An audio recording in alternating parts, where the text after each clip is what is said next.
Assalamualaikum warahmatullahi wabarakatuh. Hamdan wa syukran lillah. Wala haula wala quwata illa billah.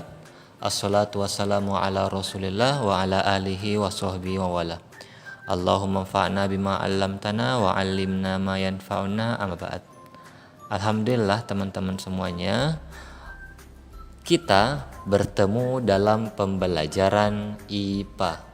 Tema 2 yakni sumber energi. Insya Allah pada 15 menit ke depan kakak akan mengajarkan tentang sumber energi dan ilmu-ilmu yang ada di dalamnya. Namun sebelum itu, mari kita berdoa untuk memudahkan pembelajaran kita. Doa dimulai.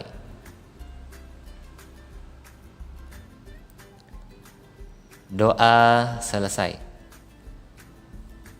Baik, sebelum kita mulai, kakak mau tanya nih sama teman-teman. Ada yang tahu judul lagu dari petikan gitar pada awal video tadi? Bila ada yang jawab, maka jawabannya benar ya teman. Lagu itu adalah lagu Lihat Kebunku, menceritakan tentang banyaknya bunga yang bermekaran indah di sebuah kebun.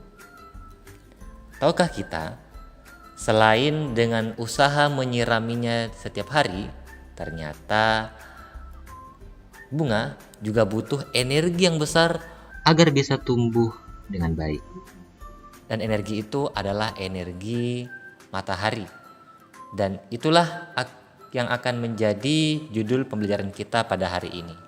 Matahari dan pemanfaatannya.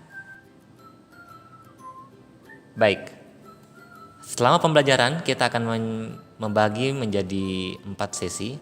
Yang pertama adalah tahap pengenalan, yang kedua adalah tahap pengamatan, yang ketiga adalah tahap eksplorasi, dan yang keempat adalah tahap komunikasi. Tahap pengenalan yaitu penjabaran tentang pengetahuan umum sumber energi. Sesi kedua adalah mengidentifikasi pemanfaatan matahari dan keistimewaannya. Yang ketiga adalah eksplorasi, yaitu eksperimen sederhana tentang bukti adanya energi matahari. Dan yang terakhir adalah komunikasi, yaitu evaluasi tentang semua pembelajaran yang kita simpulkan di akhir. Baik, mari kita mulai ya teman-teman. Yang pertama adalah pengenalan.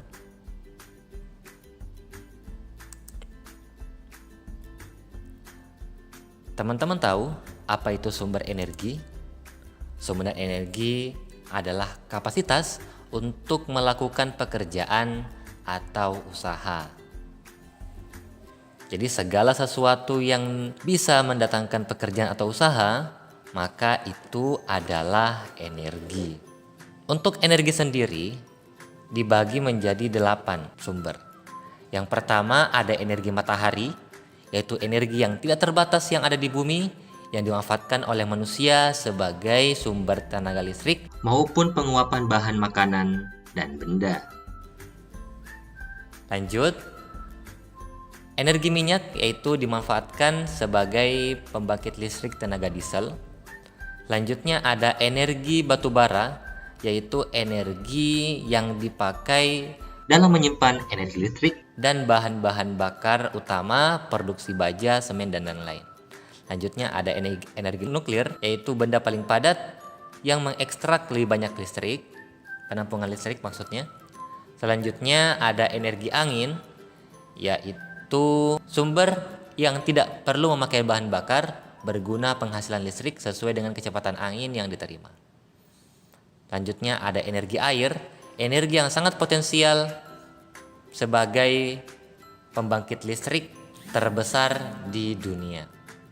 Yang keempat, energi panas bumi, yaitu energi yang ramah lingkungan dan sumber daya yang tahan lama. Dan terakhir adalah energi biomas, energi yang didapatkan dari pembusukan buah, sayur, dan kotoran-kotoran.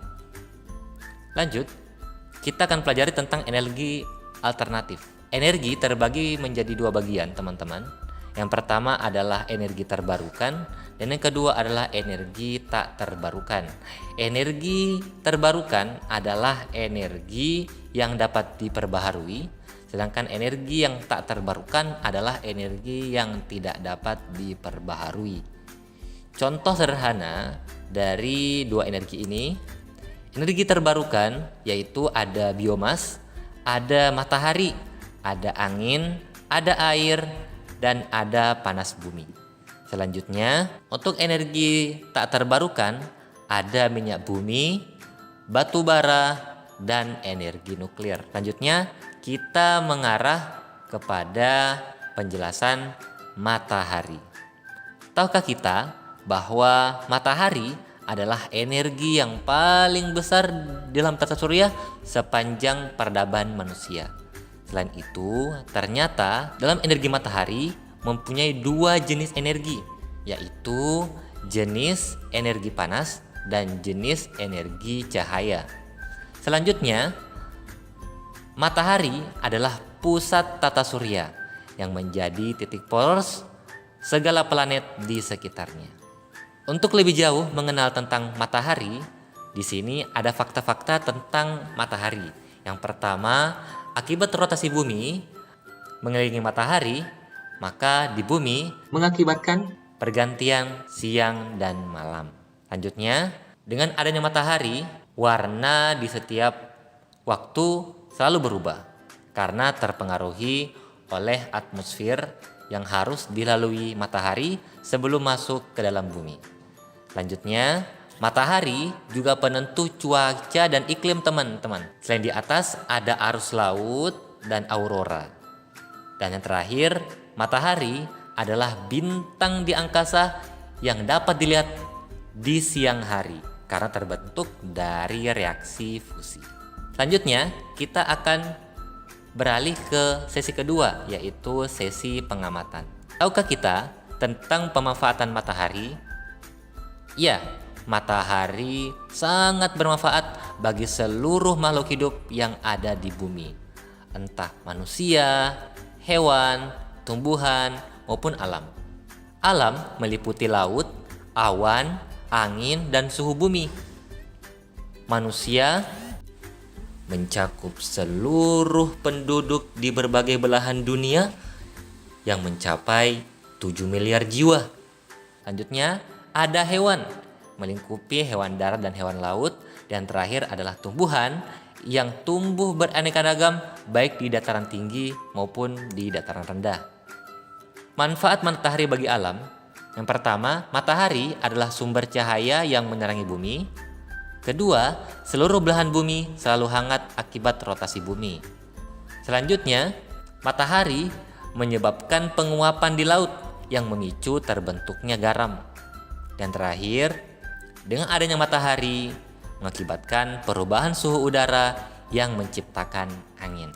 Untuk manfaat matahari bagi manusia sendiri mempunyai 3 manfaat dasar. Yang pertama, sebagai pembangkit listrik tenaga surya, yaitu energi yang dapat diperbaharui. Lanjutnya, dengan panas matahari, kita bisa menjemur baju dan bahan makanan.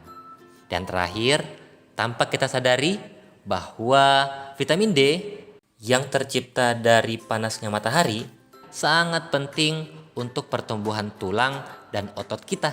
Selanjutnya, manfaat matahari bagi tumbuhan. Yang pertama, menghasilkan oksigen dari proses fotosintesis.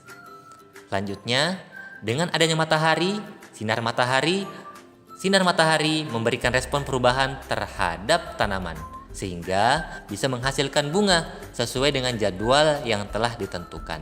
Dan yang terakhir, dengan cahaya dan panas matahari, sayur dan tumbuhan tumbuh dengan baik dan diantaranya mempunyai vitamin D yang penting bagi kesehatan tulang dan tubuh kita. Dan yang terakhir, manfaat matahari bagi hewan. Yang pertama, tahukah kita dengan adanya panas sinar matahari, rumput dan padi tumbuh dengan baik. Karena itu, hewan herbivora dapat menemukan makanan dengan mudah. Karena hewan herbivora banyak, maka hewan karnivora pun juga bisa mendapatkan makanan dengan mudah. Begitu pula dengan hewan omnivora. Bisa dibayangkan, dengan tidak adanya sinar matahari, rumput dan padi tidak bisa tumbuh, hewan herbivora tidak bisa makan, hewan karnivora tidak bisa makan karena tidak adanya hewan herbivora.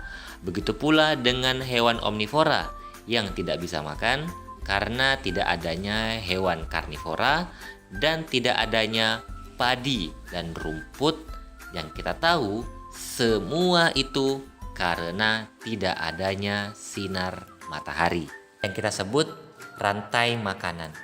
Lanjutnya, dengan panas matahari, hewan akan berkembang dengan baik dan hidup dalam waktu yang lama, teman. Selanjutnya, dengan adanya matahari, temperatur subuh bagi hewan akan tetap terjaga. Dan yang terakhir, matahari dengan sinar cahayanya membantu hewan dalam mencari mangsa dan berlindung. Baik, selanjutnya kita lanjut ke percobaan sederhana ya teman. Tujuan percobaan ini membuktikan bahwa panas matahari merupakan satu bentuk energi. Untuk langkah-langkahnya, yang pertama mempersiapkan kertas, tisu, sapu tangan, dan baskom air. Yang kedua, basahi semua bahan-bahan tersebut dengan air. Yang ketiga, menjemurkan bahan-bahan tersebut. Yang keempat, amati perubahannya. Yang kelima, diskusi dengan anggota kelompok. Dan yang terakhir adalah evaluasi. Untuk mempermudah percobaan sederhana kita, di sini kakak akan memperlihatkan sebuah video tentang simulasi percobaan tema hari ini, yaitu panas matahari. Silakan disaksikan ya teman. Halo, kali ini kita akan melakukan percobaan manfaat energi matahari untuk mengeringkan benda. Klik mulai ya. Percobaan ini dilakukan pada pukul 1 siang dengan keadaan sinar matahari terik. Benda yang akan dijadikan objek uji coba adalah tisu basah, kertas basah, dan sapu tangan basah. Perhatikan lokasi percobaan ini. Terdapat daerah yang teduh dan daerah yang terkena sinar matahari, teman. Sekarang, pilih benda yang ingin kamu uji coba ya. Tisu basah,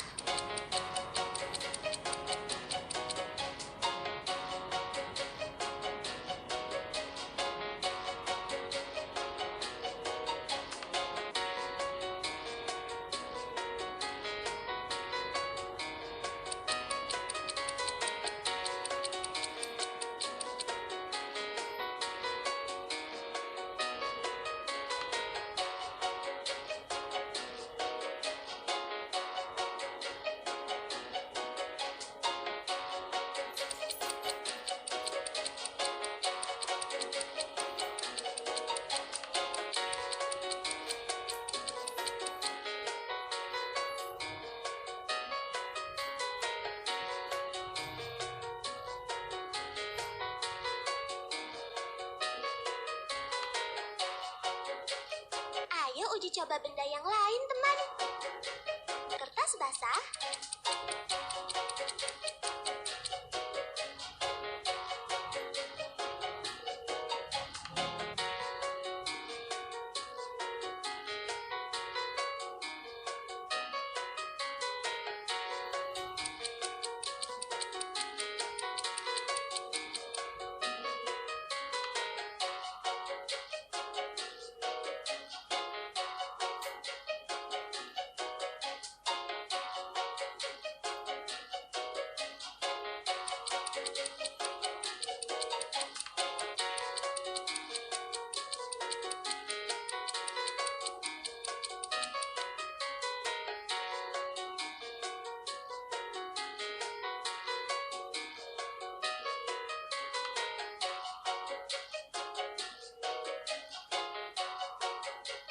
uji coba benda yang lain, teman. Sapu tangan basah.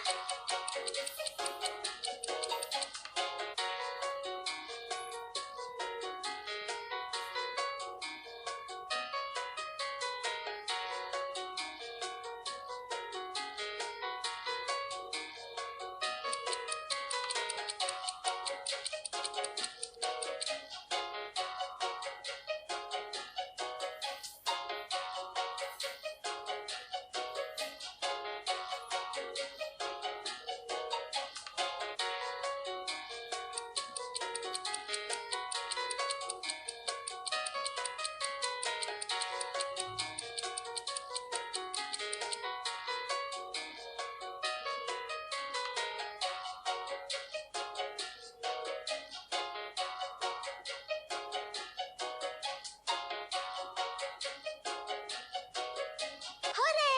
Kita telah selesai melakukan percobaan manfaat energi matahari untuk mengeringkan benda.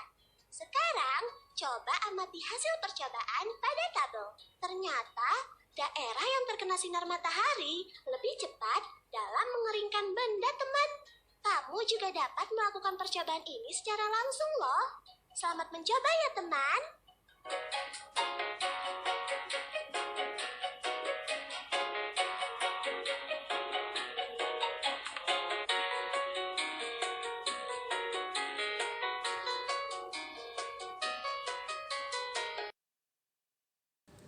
Bagaimana teman-teman? Sudah menyimak penjelasan dari video tadi? Semoga dengan penjelasan video tadi kita bisa lebih paham tentang adanya energi matahari sebagai manfaat untuk seluruh makhluk hidup yang ada di bumi. Selanjutnya, kita beralih ke sesi terakhir, yaitu komunikasi dan evaluasi. Untuk sesi ini, kita akan kembali menjelaskan bahwa awalnya kita telah mempelajari tentang sumber energi yang begitu banyak yang ada di muka bumi, termasuk energi alternatif yang diperbarui dan yang tidak dapat diperbaharui. Lanjutnya, kita juga mendapat pembelajaran tentang apa itu matahari, fakta-fakta matahari, manfaat matahari bagi seluruh makhluk hidup, dan pembagiannya. Dan yang terakhir, kita juga telah melaksanakan eksperimen sederhana untuk membuktikan adanya energi matahari sebagai salah satu energi yang ada di bumi. Mungkin cukup sekian dari pembelajaran kakak hari ini.